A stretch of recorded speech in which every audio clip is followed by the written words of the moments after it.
Welcome, everybody. Hello, and welcome to this EDA Summit panel session where we're going to talk about when will flow architecture be real?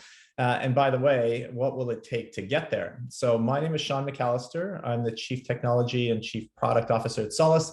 And I have the pleasure today of moderating and hosting this panel that'll take a look into the future of what EDA will look like in 5 years or so. It's a bit of a crystal ball type discussion. And I'm fortunate enough today to be joined by 3 industry visionaries and frequent speakers on the topic who are also very active in making the EDA future real. And so I'd like to introduce everybody now, and I'll start with James Urquhart, who's the global field CTO for VMware Tanzu. And James wrote this book here that I happen to have a copy of.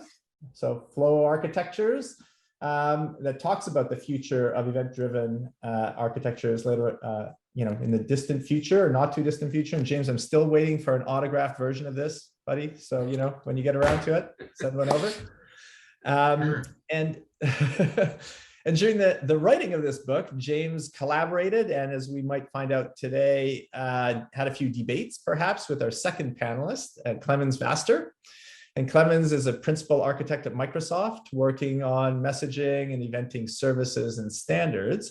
And Clemens is very active in participating and leading in standards and open source communities like AMQP at Oasis and the Cloud Events Group as part of the Cloud Native Computing Foundation, CNCF. And it's in the Cloud Events Group that Clemens and Jesse also have met and are working together. And so our third panelist here, Jesse Menning, is the principal architect in the CTO office at Solace. And Jesse, in addition to being active in Cloud Events, is also active in Async API, which is an open source community also progressing EDA in the industry, as well as the Open Telemetry community. So welcome to all 3 of you gentlemen today, and thank you for participating. And so today we're going to talk about the future of EDA, but kind of framed in the context of James's book on flow architectures. And so in this book, James, you talk about flow being event-driven integration globally across organizations, across organizational boundaries, to allow for real-time integration and the creation of composite applications to unlock all kinds of different business benefits and innovation. And so maybe I'll start with you, James, with 2 questions. So the first one is, can you give a brief summary of your book on flow architectures? Because maybe not everyone's familiar with that. And then the second question is that your book was published in 2021. It's been out there for a little while. So what kind of reactions have you gotten from people who have read the book in terms of agreeing, disagreeing? Maybe you could talk about that. I think one of the critical things, the book has really came out of several conversations I had with people about sort of 2 things. One is flow of data, and the second is sort of how hard it is to integrate different businesses.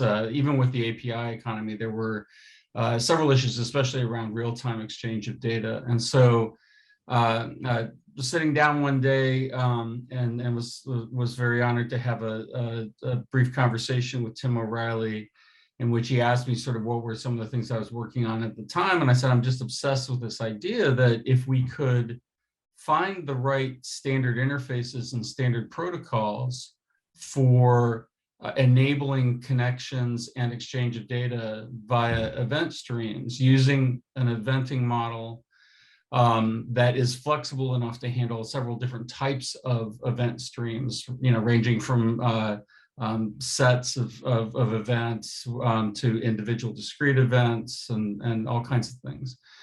And that would lower the cost of real-time integration by an order of magnitude, if not orders of magnitude, and that would free up a tremendous amount of innovation and new capability in terms of real-time exchange across organizational boundaries. So between different organizations that are attempting to be able to respond to mutual customers' activity or respond to signals from sensors and devices in the real world space, all those kinds of things. So And really, I have to, to be really honest about the response to the book, it's been very, very positive from, I would say, 85% of the folks that have read the book, if not more. The only people that, it's been something where everybody in the industry that has really put some time into thinking about this has given me tremendously positive feedback. And I think I really, all my intention was to start a conversation, or at least push conversation forward. That was the #1 goal with the book. And I think it achieved that greatly. There are a few people who see that title and say, oh, I'm going to get a complete enterprise architecture book, right? And they don't get that. There's a chapter at the end that is helpful in that way. It's really about laying out the argument and putting some proof points into place to say that, this is why not only is event-driven integration desirable, but it's very, very likely to happen. So thanks for that description, James. And so now I'd like to turn it over to Clemens and Jesse to go, okay, specifically, what parts of what James was talking about do you agree with? And maybe what parts do you don't agree with? Maybe just a few of them. I'll go to you first, Clemens. So since I've had the chance to talk to James frequently for the book, I think we talked 3 or 4 times during his exploration of the topic. I find my attitude towards what we're talking about, eventing, event streaming, and also how this relates to general purpose messaging very well reflected in the book. And so there's nothing in the book that I would really object to. And it's a very good read. And I would encourage people to really read it as an architectural vision book rather than a hands-on book. And I think that some of the criticism that people have given on Twitter, but also kind of in reviews, is, oh, this is not a book that I can go and sit down and go and program with. Right. But that's not the point, right? The point is to really understand, have a look, take a look in the future, and take a look at what architecture will evolve into. And for that, it's a great read, and so I can only advertise it and say you should go and get it. Thank you. I'll add a couple minor criticisms, I would say. I mean, I think sort of a shift in perspective. A lot of the book emphasizes cross-enterprise communication, which I think is huge and definitely the future. But you talk with the clients, I think there's a lot of emphasis on within a single organization, within the enterprise, communication between different divisions, between acquisitions. I think it's, I guess, more of an emphasis, not so much on outside the enterprise, which I think is coming, but I think people maybe miss the boat a bit and say the value of having a consistent way to communicate via events within a single organization. Oh, no, I don't disagree. I don't disagree. I think it starts there. It likely does across organization, and most major corporations is practically, is practically going outside the company, for sure. Yeah. But I think the economic explosion comes when it's different economic units connecting with each other. And then I think the other thing, coming from an async API perspective, is that async API isn't mentioned prominently there. It should have been. If I'd known more at the time, it would have been more prominently. And the other one also that you guys might disagree with a little bit, but is the role of not cryptocurrency, certainly not cryptocurrency, but blockchain in all of this as well. Because it is certainly showing up in terms of certain types of data integration across companies today. Could you spend 30 seconds on that? Because that's actually interesting to me, because I would never made the connection between crypto or blockchain, I guess, and eventing. That's not I want to emphasize, this is like private or industry agreed to blockchain data sources, and is almost certainly not going to be on a publicly readable shared set of devices. Although, if it grows to be a universal mechanism, there might be some business level thing. But what we're hearing is the ledger concept plays really well for changes that are not quite instant real time, right? Are not the minimal amount of time, but are eventually consistent time frame We want to be reading the same data. We want to be consuming the same data. We want to know when changes occur, who made those changes, how those changes were made. So I should say it's not just blockchain. It's any good ledger technology, including the ones based on relational that are out there now that I think are just as solid. But it has surprised me, the financial services community, you absolutely see companies exchanging data via a ledger type approach. Interesting. I would say that blockchain is catching interest in many areas because it's a log, and because customers and people who are, I'm saying customers, but people who are actually using technology are probably the first time really exposed to what you can do with a log. And it's not necessarily the blockchain and the entire architecture per se, but there are two really interesting aspects to this whole blockchain story. One is everybody gets a copy, and because everybody gets a copy, nobody can go and falsify the records because everybody has a copy. So that's the foundation of all of it.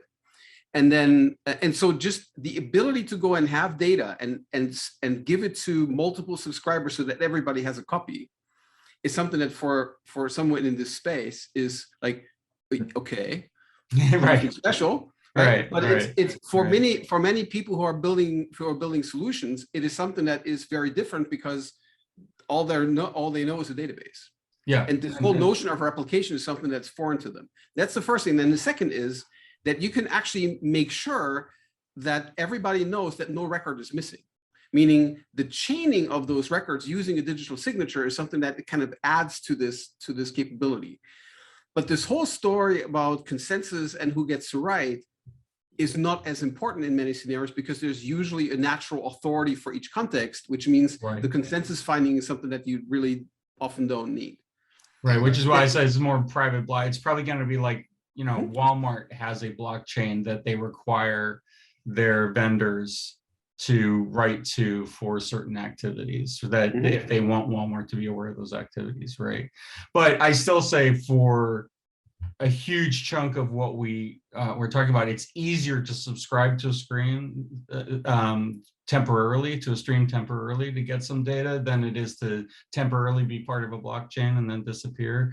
It's easier, there's a million reasons why I think streams will still be fairly dominant, especially if real time is as fast as I can get the data. Yeah. But it is important to call that out, because in terms of integration and towards the real-time side between organizations that show up. But back to async API real quickly, it's absolutely showing itself to become the industry central interface. I think what's a little confusing to people is that they throw a lot of things into the interface that define the structure of the message, even though the argument is they map, they bind. I think really where the overlap between what Cloud Events is as a protocol and what async API is as an interface is both are trying to define the bindings. And I think there are a lot of conflicts in terms of in my opinion, it would be ideal if async API used just incorporated in their code Cloud Event bindings, and we're done with it, because it would eliminate that friction point. But that being said, async API there are many vendors adopting it right now. It's absolutely it's got a community that's active, and is it's reaching that. I don't think it's quite, in my opinion, reached that full-on point of no return, but if they can play well with other communities, and we can really find a way to kind of solve the interface problem separate from the protocol problem, then I think we have I think the combination of async API and Cloud Events just on paper looks brilliant. It looks absolutely like it fits the bill for flow extremely well.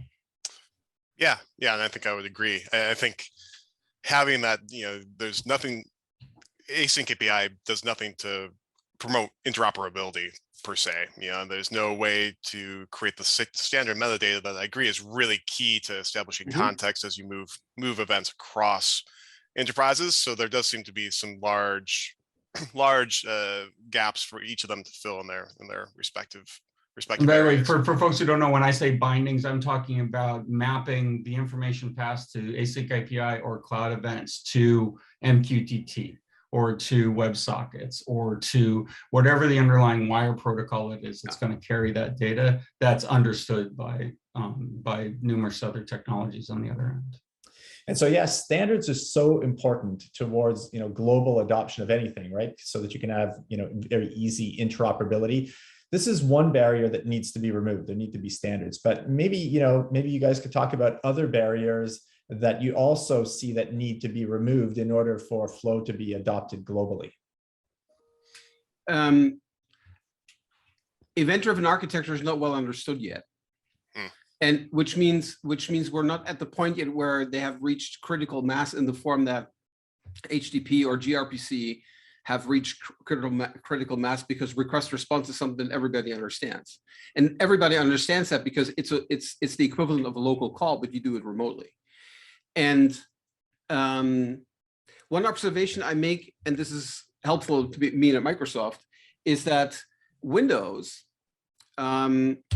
is an event-driven at the heart. And if you think about old Windows versions, at the heart is an event-driven architecture, right? The way how Windows even worked, and I'm talking about Windows 3.1, Windows 95, and all those versions, is to make something like Windows work on super constrained hardware, which it was, right? The only way was to go and really share the ability to share compute, put it all on a queue, and then have it all work on the queue, which means the only way to make Windows work during those times was using eventing.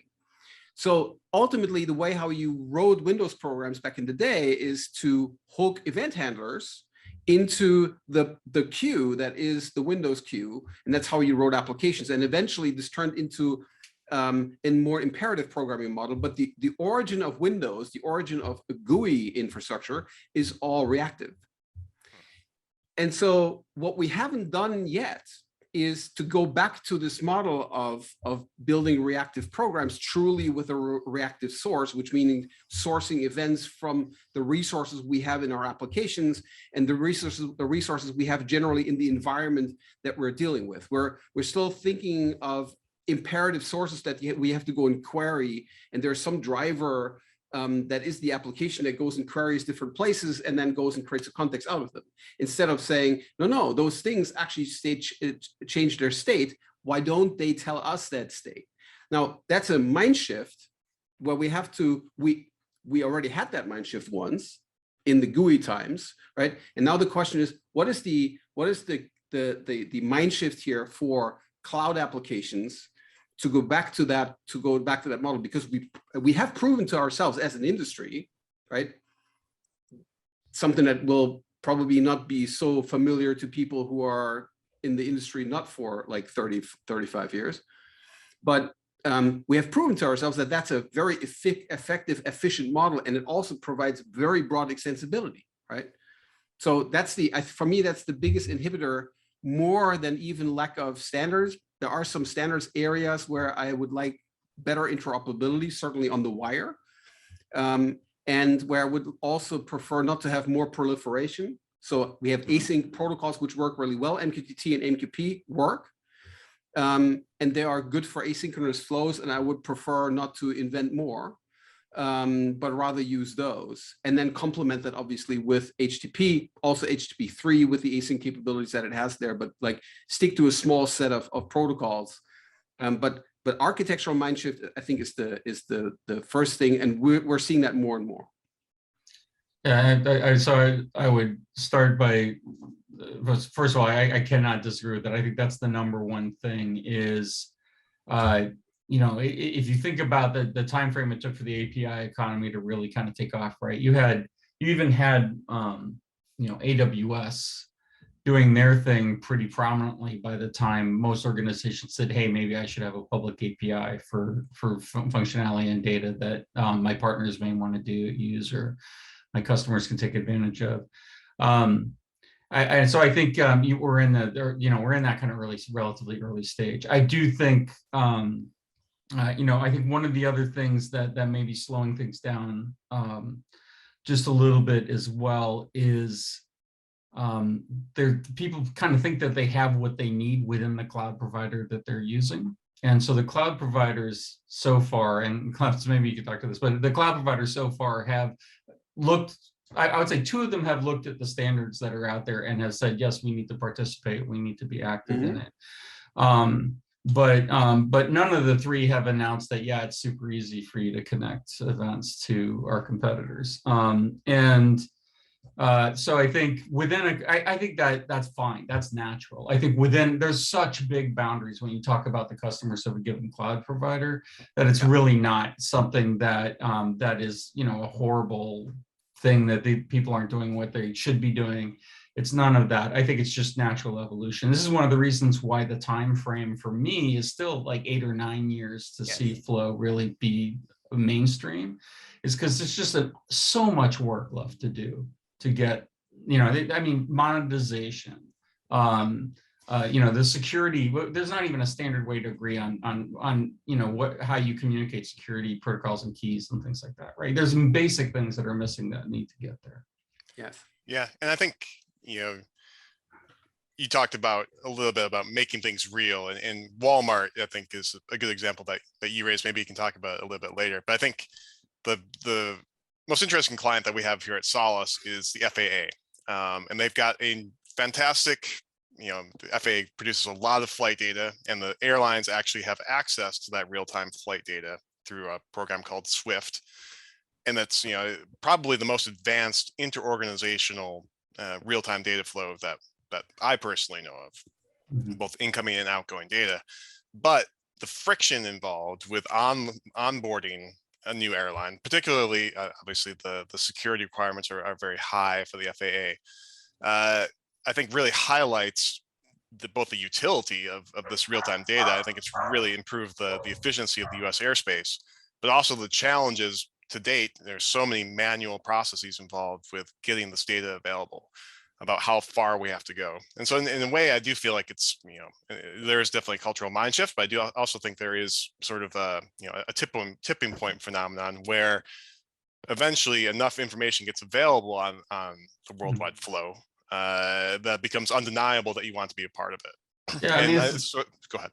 No, as I say, it's the same argument everybody makes for you know, a number of such shared technologies. But yeah, the other one I'll point out that I think is equally far along in terms of their use of shared real-time data is obviously that everybody would know would be the stock market and stock trading, right?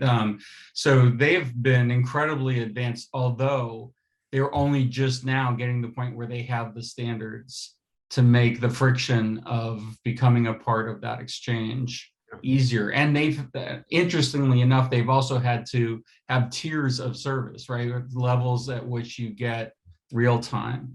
And so not everybody can be a high frequency trader at this point in time. You know, it's almost impossible to be an outside company that becomes a high frequency trader, because so much of that business is limited within the walls of you know, a certain few very tight partnerships that already exist.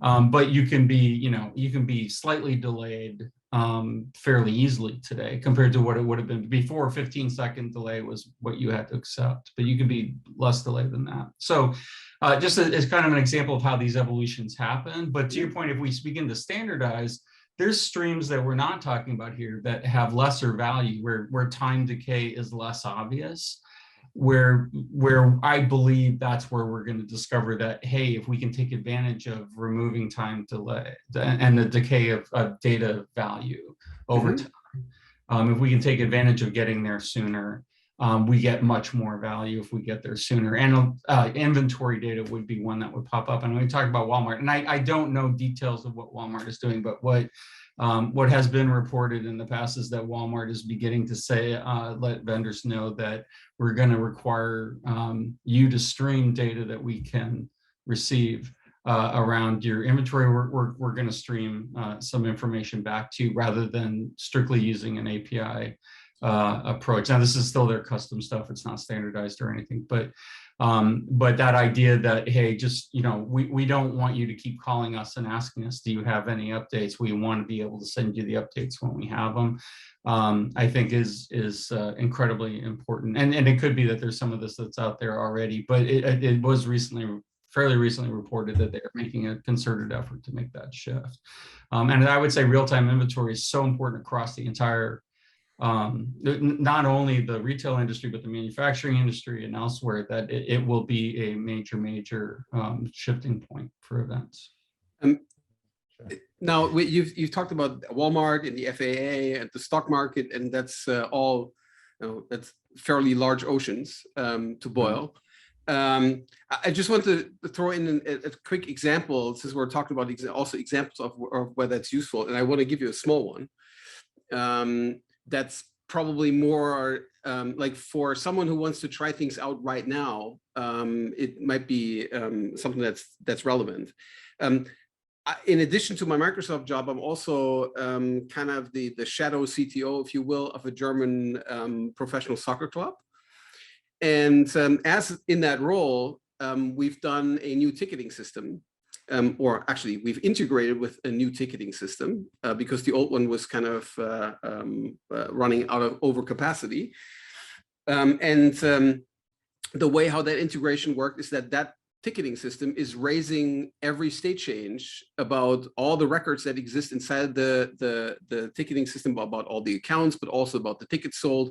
But everything that happens inside that system, they raise out as an event, and they have an inverse interface, I would say. So they are effectively declaring which events they're raising, and they're then expecting you to implement a webhook to go and pick up those events. And so that's exactly what we did. We wrote a very small integration pipeline with 2 developers who are just developing usually Dynamics extensions, right?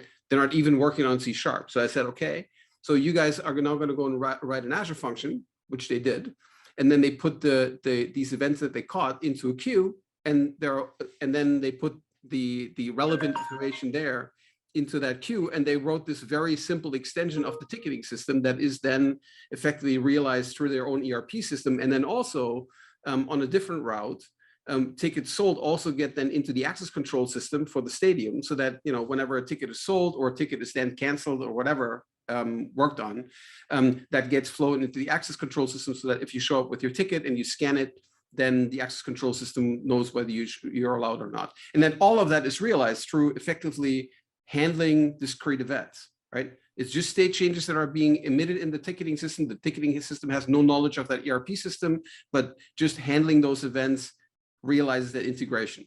2 devs, 4 weeks, with no prior knowledge of serverless applications. Basically, I just taught them, go and do this, use a queue. And that was a fantastic story, enabled by that ticketing system really raising those events out.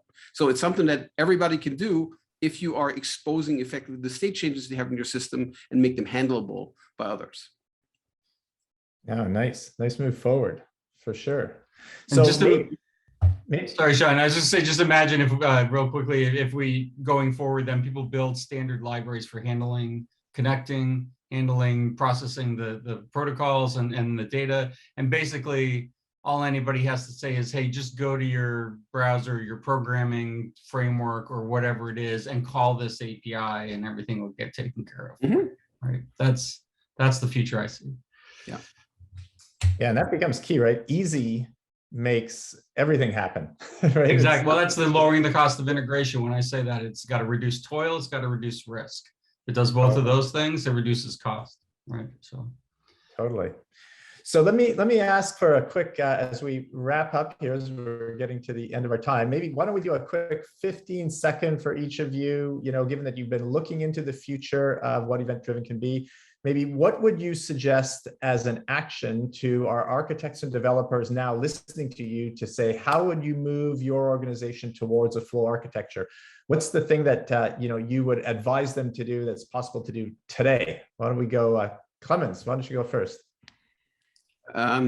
Create transparency into your applications and report out what's going on inside of them, without necessarily having a use case for every case where you do this, because people will go and extend your applications in ways that you don't anticipate.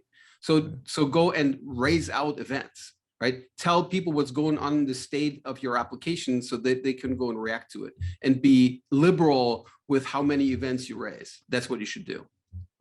Nice. Jesse. I would say understand and investigate the standards that are available to you. They're not perfect. They're certainly in a very early state of evolution, but they're good enough that you don't need to roll your own solutions for everything, and they'll put you in a good place for moving forward eventually. Nice. And why don't we end with James where we started? We'll bookend this. Yeah, well, buy my book. Clearly. But furthermore, I think that there's actually, it's so great that Clemens is here, because to me, the biggest aha moment in writing the book was a simple flow chart that's in the chapter on what you can do today that's in the book. So you can read that chapter, but that flow chart, I've extended it slightly in a blog post that I've done since. But that flowchart has proven to be something that when I bring it to customers, when I bring it to architects, is kind of an aha moment for them, that there's different technologies to use for different ways you want to consume streams and different ways that streams are intended to be consumed. And so it's very important to note that you can use the same protocol, the same standard, right? But to be prepared, you should be smart about what technologies you use for what use cases you have in your organization. Don't throw Kafka at everything. Don't throw Swim AI at everything. Don't throw, don't throw Lambda at everything. There are the right technology in the right place is, I think, the really important thing. So with that, we're going to wrap up for today, but I'd first of all like to thank our audience for joining and spending time with us. And then also special thank you to James, Jesse, and Clemens for taking the time to share your vision, your prediction of the future with this audience, and really for all the work that you do in your jobs and your daily lives to make this worldwide flow a reality for our EDA community. So thank you, everybody, for attending. I hope you enjoy the rest of the EDA Summit sessions. Bye for now. Thank you. Thank you.